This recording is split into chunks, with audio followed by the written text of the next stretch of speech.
So, it's a great pleasure for me to moderate this panel. That is will be the last one for today. It's entitled Sound and Vision as Synesthetic Phenomenon. But the speakers that will be present here will talk about particular artistic attempts to work with sound and vision in a synesthetic manner.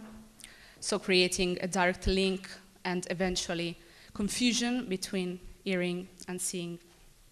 The first people to speak will be Birgit Schneider. I will like to briefly introduce her. Dr. Birgit Schneider studied art history, philosophy, media art, and media theory at the Karlsruhe University of Arts and Design, Goldsmiths College University of London, and the Humboldt University of Berlin. Besides her work as a graphic designer from 2000 to 2007, she has been a research associate in the project Das Technische Bild at the Hermann von Helmholtz Zentrum für Kulturtechnik of the Humboldt University. At the Humboldt University, she wrote her PhD dissertation in cultural studies on the history of punched card weaving, which has been published in 2007. In 2008, she became a Dietley Fellow at the Fritz Thyssen Foundation at the Institute for Art and Media, University of Potsdam. In 2010, she has been substitute professor at the Bauhaus Universität Weimar. Her current research project is tentatively entitled Images of the Climate, a typology of climate visualization and its changes since 1800.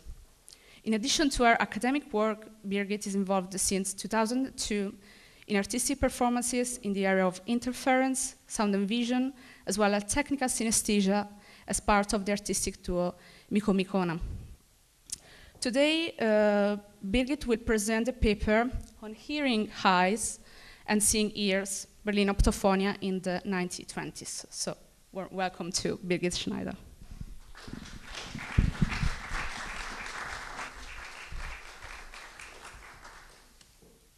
I'm very happy to be here and to talk today, where I've already learned so much about synesthesia.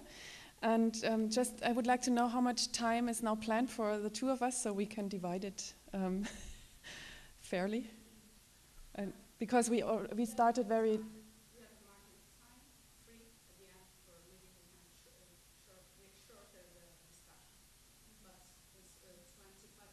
Okay. Yes. In my talk, I will analyze the history of efforts to bridge hearing and seeing in terms of aesthetic concepts and ideas for technologically coupling sounds and images. I ask in what form and with what aesthetic result sounds and images are implemented.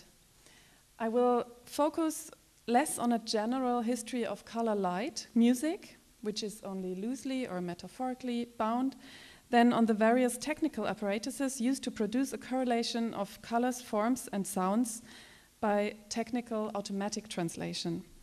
In order to make the parallelism of media history and color music tangible, I will give projects as examples of efforts to achieve the transfer of sounds into images and vice versa directly by means of transfer and connecting using media technology.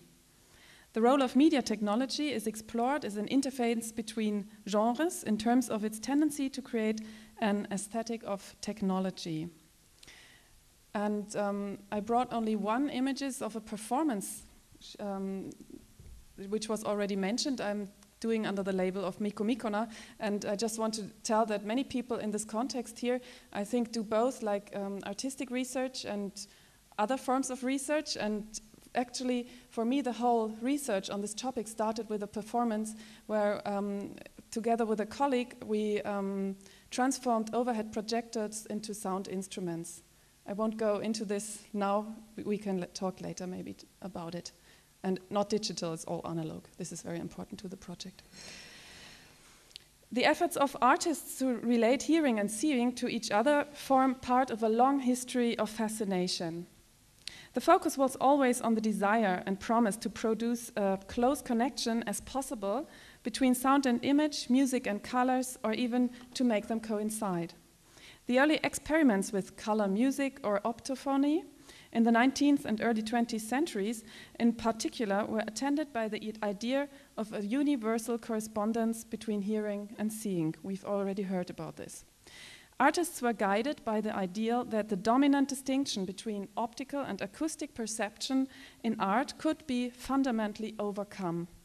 This fascination was based on an analogy that had dominated since antiquity, that sounds could be assigned to visual experience just as images had corresponding tones, and that both media formats were originally, this was the thesis in the 19th century, one on the level of perception, but according to a view that was very widespread in that time, through the course of evolution, as the sense organs separated, human beings lost the ability to perceive light and sound simultaneously.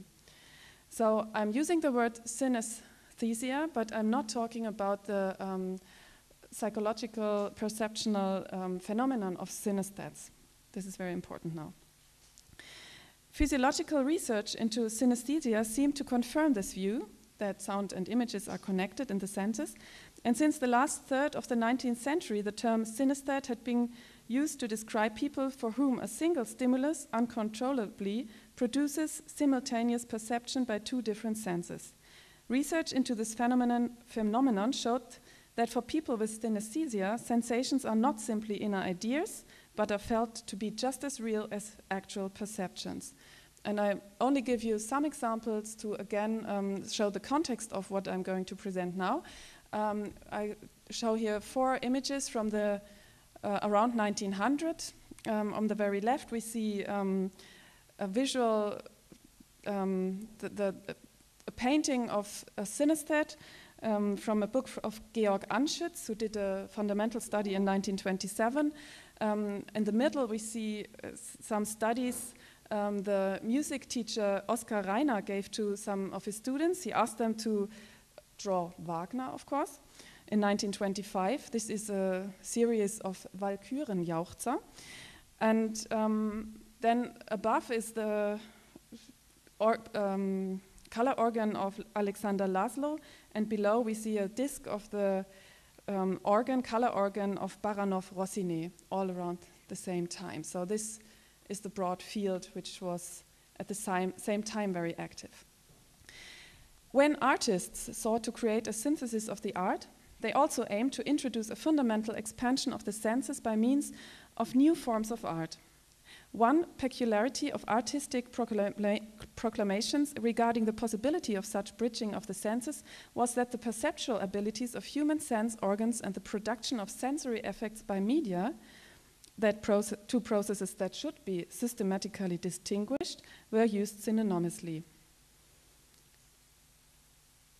So this is also very important, that to argue that media technology can actually produce synesthetic perceptions, you have to find an analogy between the ear and the loudspeaker, and the eye and the camera, or the eye and the television.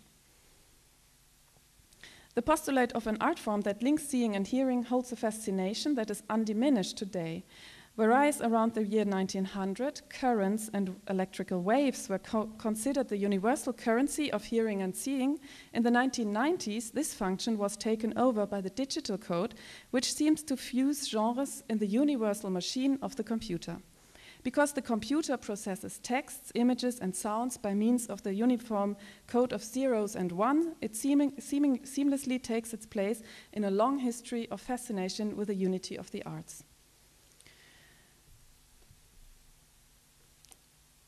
An 1872 lecture by Émile Dubois-Reymond, a physiologist based in Berlin, on the limits of knowledge of nature, über die Grenzen des Naturerkennens, still provided ideas for linking the arts in the early 20th century.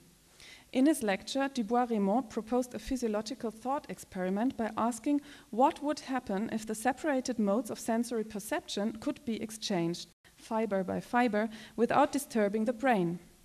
I cite, if visual and auditory nerves that were crossed then healed, if the experiment were possible, we would hear lightning with our eyes as a bang and would see the thunder with our ears as a series of visual impressions. Dubois-Reymond was imagining here an original material on which all perceptions were based. Consequently, it was a great riddle why a certain chord should be pleasant while touching a glowing piece of iron should cause pain, as knowledge of the material event alone could not determine which was the pleasurable process and which was the painful one. The aesthetics of art, Dubois-Reymond imagined it as the movement of certain atoms in the brain, obtains on this level an inexplicable lack of orientation, which is first sorted out and given meaning in perception, depending on which senses perceive the qualities, different feelings and impressions are produced. So we always have the same input, like waves on the nerves, but then again, these inputs get separated into hearing and seeing and tasting or whatever. Dubois-Reymond's thought experiment not only showed the limits of scientific knowledge, but also brought the imaginative faculty to its limits. For what he presented was not a visualization of thunder or a sonification of lightning, but rather an eye that can hear and an ear that can see.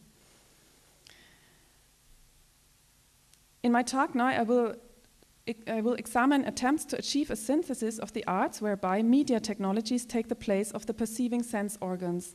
Eyes and ears are therefore replaced by media prostheses such as loudspeakers, televisions, and film technology. The crossing of media technology, now known as sonification, was mentioned in a special issue of the newspaper Berliner Zeitung in March 1929. Television successful in Berlin. Some radio listeners will have noticed a loud crackling in their speakers outside the official broadcast hours. I'm citing now. Its pitch fluctuated up and down, and it sounded like the noise produced by alternating current. These mysterious signs represent the first practical experiments with television based on the Mihaly system, which the Reichspost, the German post office, conducted as quietly as possible. Quote end. Radio listeners who turned on their radios outside the normal broadcast times were receiving images by hearing them as sounds. Sonification took the form of the unpleasant sound of interference. I think everybody knows how this sounds. The Reichspost practical experiments had thus transmitted the first television images from the aforementioned silence as crackling sound waves.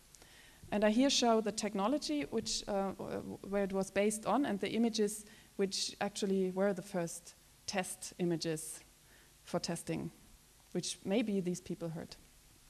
Two ladies. I won't go into detail about this now. Just a few months after these first test broadcasts, Fritz Winkel, a student of telecommunications and acoustics, conducted experiments in the opposite direction. At the time, he was working in the private laboratory of Dennis von Mihaly, who was also responsible for the technology used by the Reichspost. For his technical coupling of sound and image, Winkel used Mihaly's television system, which was still partially mechanical and which broke down images by means of a perforated Nipkow disc into a series of light impulses with a low resolution of just 1,200 dots. A radio served as a loudspeaker. The point of departure for his effort to make something visible on the screen was the radio's, as he says, radio's musical and spoken performances, especially classical music. This is how it might have looked like, because there, of course, none of his original experiments survived. Winkel described the results of his research into sound images in, among other places, a small introduction to television technology. He explicitly referred to Dubois-Reymond's earlier thought experiment, which he took one step further with regard to media technology by asking about the possibility of, quote, exchanging organs or, in practical terms, exchanging the loudspeaker for a television. And this now is from his book, The Patterns. The result of his connecting a source of images with a source of sound was, quote, a moire-like image in contrasts of black and white that altered its appearance to the rhythm of the music, quote end. Unlike the unintentional sonification of the first television images on the radio, making sounds visible had an aesthetic appeal that captivated Winkel. He said, it was an, quote, "as artistic pleasure to see the optical presentation of a sound composition on the screen as a continuous weaving of mosaic patterns that emerge out of themselves and are unique to the character of the sound. For example, the blasts of the fanfares of a symphony are revealed as semi-oval cast shadows in a syncopated rhythm, interrupted by timpani beats seen as jagged contours. That is followed by an andante cantabile with the strings spinning out a melody in all its variations. Delicately distributed patterns in infinite variety thus appear on the screen in a diminuendo that they fade more and more to the indistinct cloudy figures of the pianissimo." So we already can see that he sees what he hears and interprets the music in terms of vision. Winkel emphasized his high aesthetic estimation of the experiment by treating it in his television handbook under the title "The Use of Television in Art." On the other hand, the reason the effect of transformation became an aesthetic pleasure were the patterns. And on the other hand, it was more important that these patterns changed in sync with the music. The moving patterns thus enabled a new way to experience sounds that took form on the screen on their own, in movement. The different sound qualities produced their own images, like a dynamic fingerprint. With the possible exception of sound experiments with Chladni figures, and I hope all of you have seen them already. So this is Chladni in the 18th century. He used sand on top of a disc, and by using the string of a violin, he started to, make the disc move, and by this he created various patterns analog to the tone. So this is also a dynamic visualization of sound.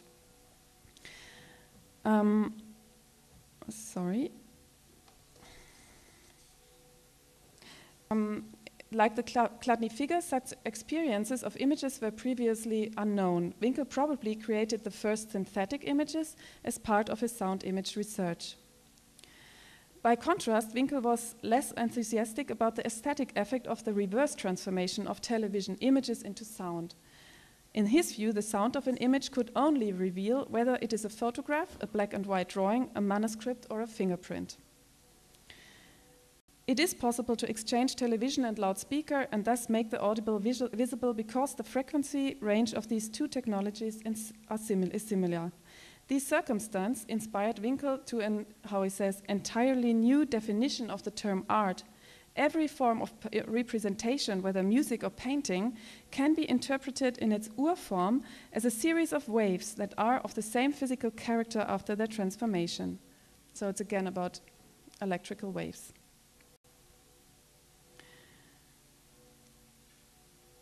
The concluding sentences of Winkel's articles point to a shift in the experiment from the context of experimental aesthetics to the field of applied technology.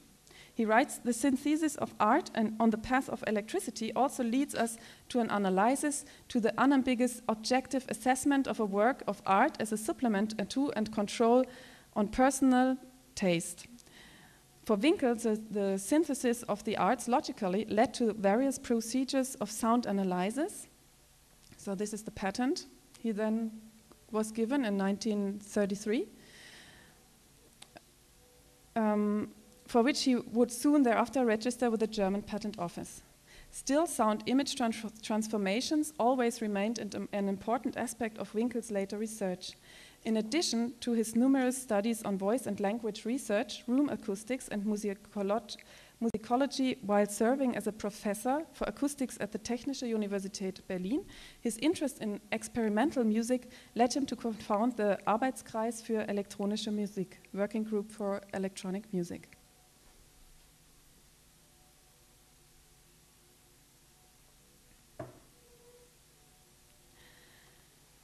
I come to the second example. The transformation of sounds and images into waves did more than raise the possibility of crossing them. As interface for direct composition had been conceived several years earlier to Winkel by the artist Raoul Hausmann. With his device, he could produce and control not only sounds but also images at the same time. I here show you a collage of him. Unlike Winkel, he did not require any artistic raw materials such as music or images, so there's nothing he fed into his apparatuses. He himself described his apparatus as an instrument on which, he says, optical phonetic compositions could be directly played. Because only simplified sketches and descriptions of his device survived, and no recordings of the optical and acoustic impressions exist, the aesthetic effect and technological operation of his apparatus can be only very roughly sketched today. So this is, for example, one of the sketches. According to Hausmann's description, the apparatus consisted of a keyboard with approximately 100 keys, which controlled a cylinder divided accordingly into 100 fields. The fields of the cylinder were printed with various series of chromogelatine lines using a collotype process. Hausmann placed a pane of quartz and a glass prism in front of the cylinder. Opposite the cylinder, he placed a neon lamp, and next to it a selenium cell, a type of photoelectric cell, which was pointed at the lamp and controlled an amplifier and a loudspeaker.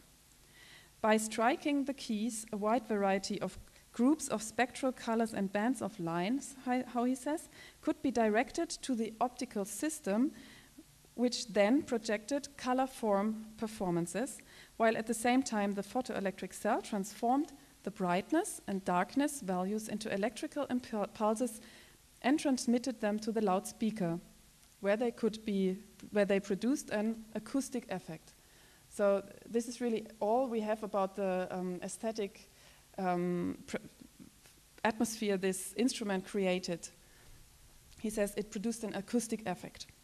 The optical output of the device was supposed to be abstract rainbow patterns that were refracted in a crystalline way by the quartz and the glass prism, and that projected moving kaleidoscope-like forms into the room.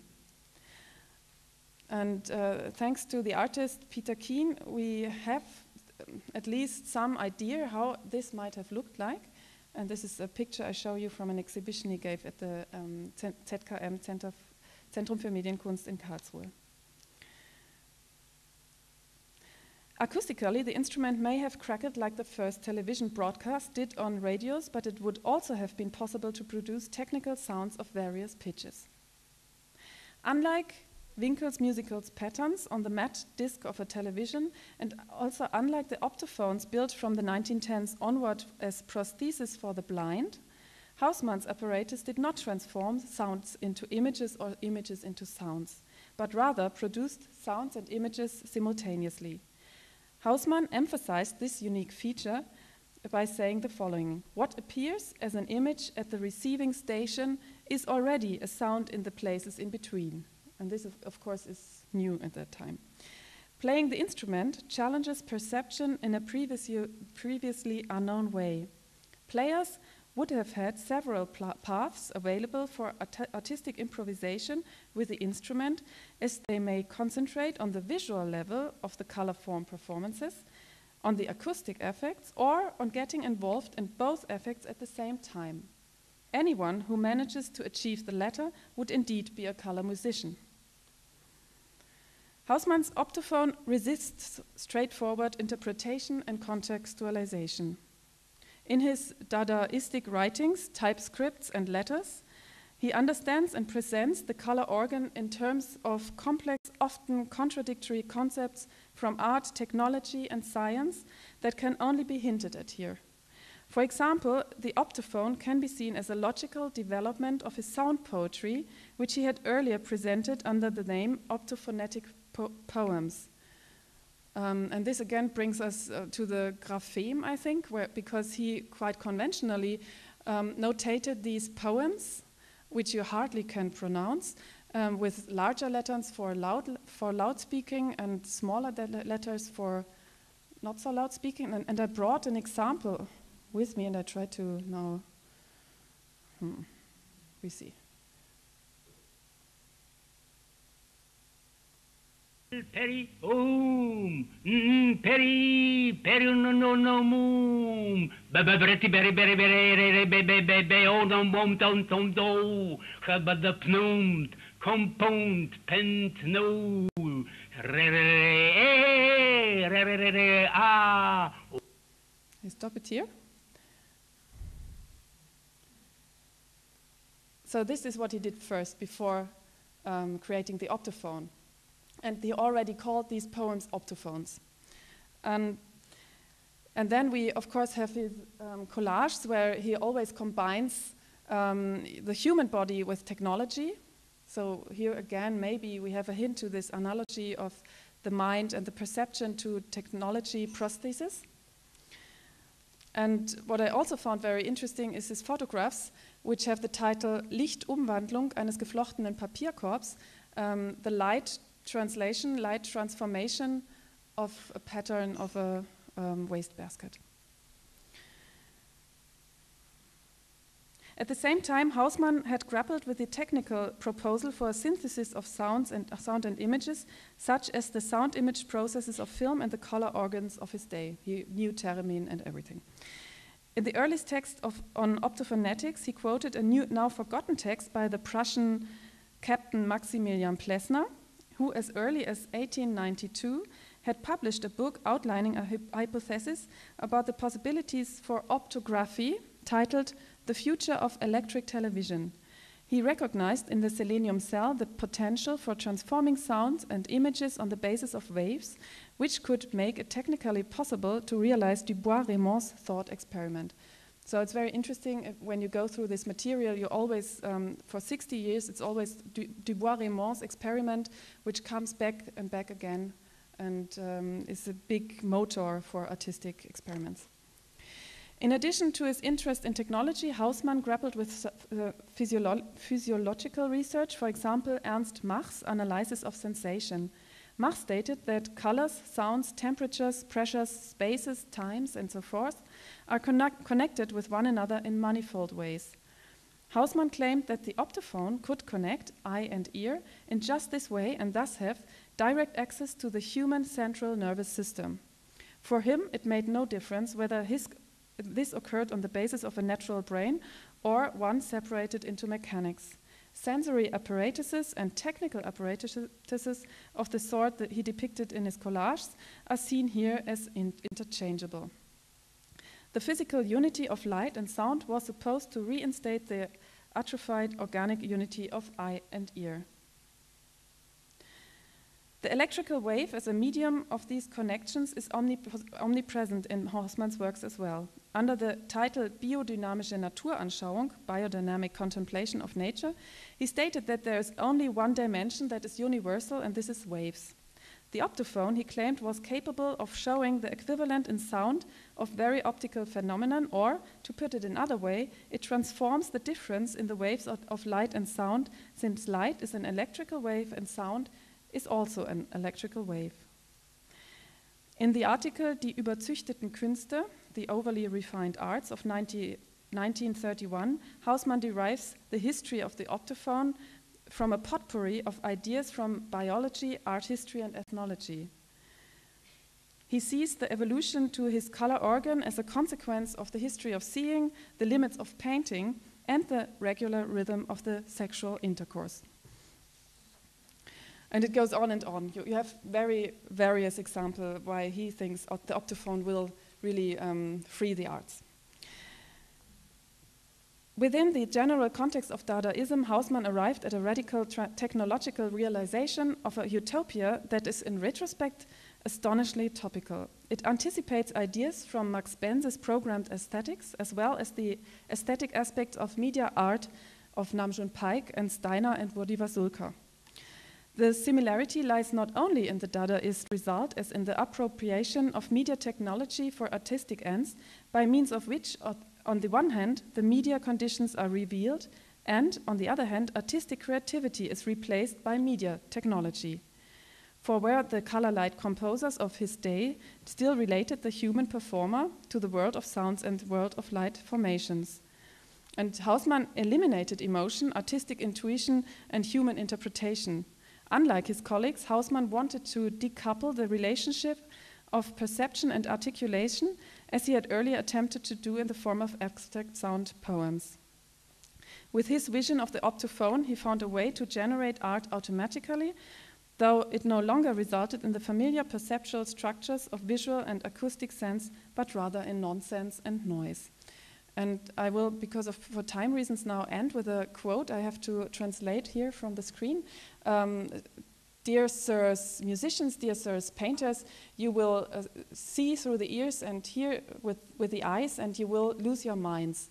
The electrical optophone will delete all your imaginations about sound, color, and form, and there will nothing remain from all your arts. I'm really sorry, nothing.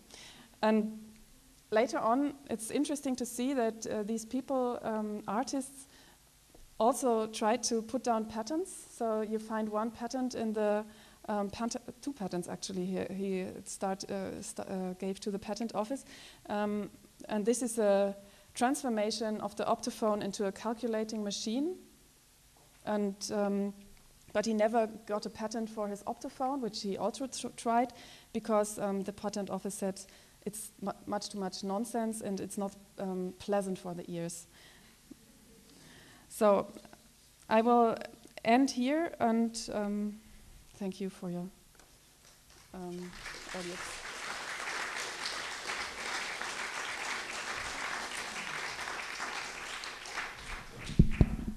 So thank you very much for this talk, very interesting. I have a question from an art historian point of view. Maybe as a media theorist you can help me in this. It's strange to me to see this attempt to the unity of the senses rises somehow from such a division, or chaotic division, that is montage in general, collage in particular, and also the Dada poetry, in my opinion, is like montage in itself. And in this way, I see also a link with the last paper, the one of James. So to have the montage like a first rudimental synesthetic instrument before the technology, before having the possibility that also Hausmann didn't have, because he didn't arrive to build the octophone. Maybe is this, what do you mean? What do you think about the montage, or the collage in this case, but in general with, in association with the synesthesia, as an artistic topic, I mean? I don't know if I get the question right. Maybe you can help me. So you're interested in the question why collage and montage methods are I think at the same time interesting. Yeah, it's interesting for people that are interested, or for theorists that are interested in synesthesia. Yeah. So I don't know if you can generalize this at all, because Raoul Hausmann is rather special, and I don't know any other Dadaist artist who also built an optophone, actually. And so I think it's quite unique with him, but the Dadaist movement was very important, because it was a very high estimation of nonsense and not producing meaning, and finding ways of how to work with material which is already delivered in these meaningful contexts, like magazines, for example, and recombine them absolutely freely. And this is not something which only occurs in the arts, but, for example, Friedrich Kittler has worked a lot about it. It's the culture of experiments at the same time which want to know about language structures, and they don't do it by making people read meaningful sentences, but by making them read like the optophonetic poems, so nonsense. And by this, you can test how many syllables, for example, one can remember if there is no meaning, and things like this. This is the same time that the nonsense and the noise gets a very new meaning in the culture. Thank you. So.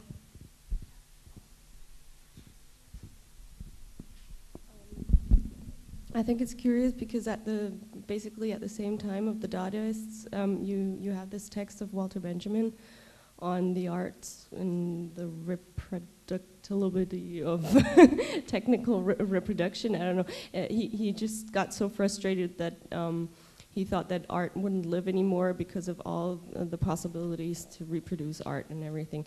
Would that be some sort of an optimistic answer? You know, like we can use this technical approach to enrich perception and actually get to a point to express even more.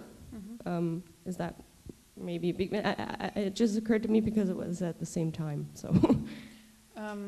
I would definitely bring this together. Traditionally, artists are excluded in this time from the history of technology. So there are other people developing media technology, and artists stick to their may stick to their traditional practices. But in this time, of course, they think, okay, now we have to use cinema and other technology to produce art, and we have to expand our field of using technology. And the artistic thing about it is, and I think the early Namjoon Paik is very comparable to Raoul Hausmann in this way, is that by misusing, you could say, media technology in ways nobody had planned before, and this is what artists are brilliant in doing, you can find other ways of perception or other ways of Gestaltung, form on other levels, other ways of abstraction, moving abstraction, for example, and things like that.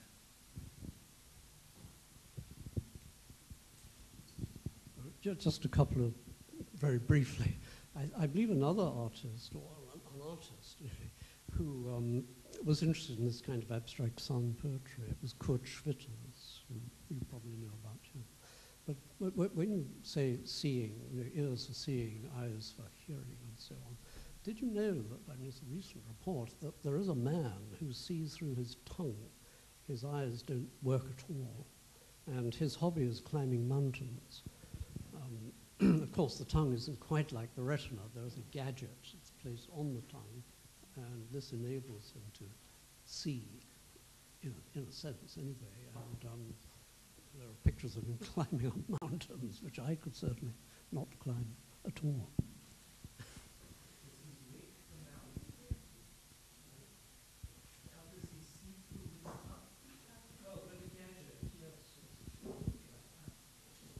And this was Schwitters.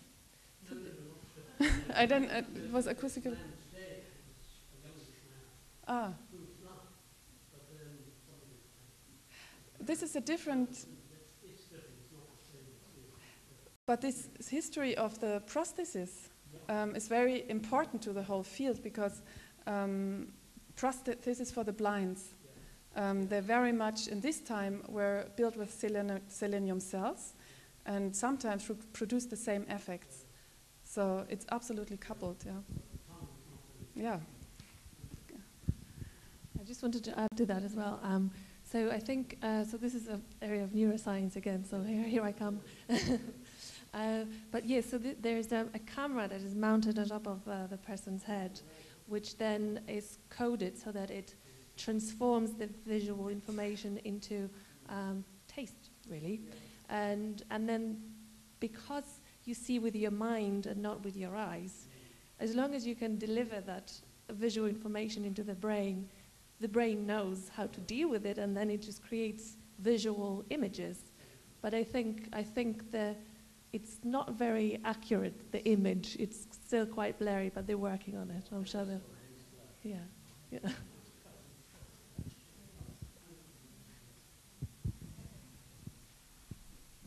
Do we have other questions, or no? Oh, yeah, just to add to that again, was the further tests on that technology have been done with sighted people who have been blindfolded for very short periods of time, and it doesn't take them very long to learn to see using these devices as well. It's quite, it's not about having been blind and having to extend that sense already. Oh, very, yes. Yeah, it's like the Émile Dubois-Raymond experiment coming true if you look in this field, yeah. Okay. So.